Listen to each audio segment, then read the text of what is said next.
Saudara, kasus penculikan dan pembunuhan sadis terhadap warga Aceh Imam Mashkur menuai kecaman dari berbagai pihak, salah satunya Kontras Aceh. Koordinator Kontras Aceh menilai perlunya pengawalan khusus agar tidak ada kecurangan dalam penuntasan kasus ini.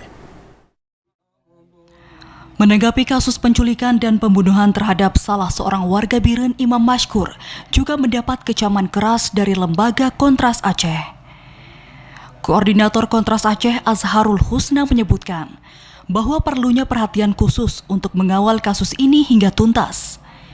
Dirinya menyinggung terkait penyelewengan dan aktivitas kecurangan yang dilakukan terhadap para korban dalam pengadilan nantinya. Husna mengatakan ada sejumlah langkah yang bisa dilakukan untuk mengawal kasus persidangan ini, di antaranya menuntut agar pengadilan dilakukan secara akuntabel dan transparan. Nah, kita mengecam dan untuk kasus ini kita akan terus mengawal.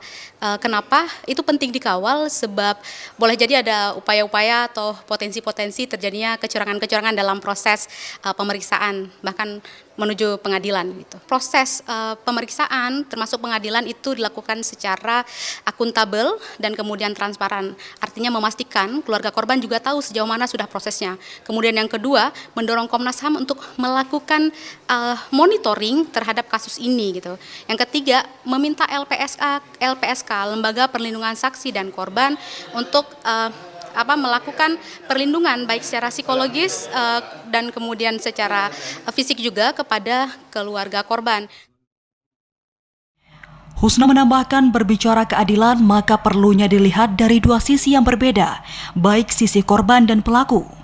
Dirinya juga mengajak Komnas HAM untuk memonitoring kasus ini, serta meminta LPSK agar melakukan perlindungan, baik secara psikologis maupun secara fisik kepada keluarga korban dan pelaku.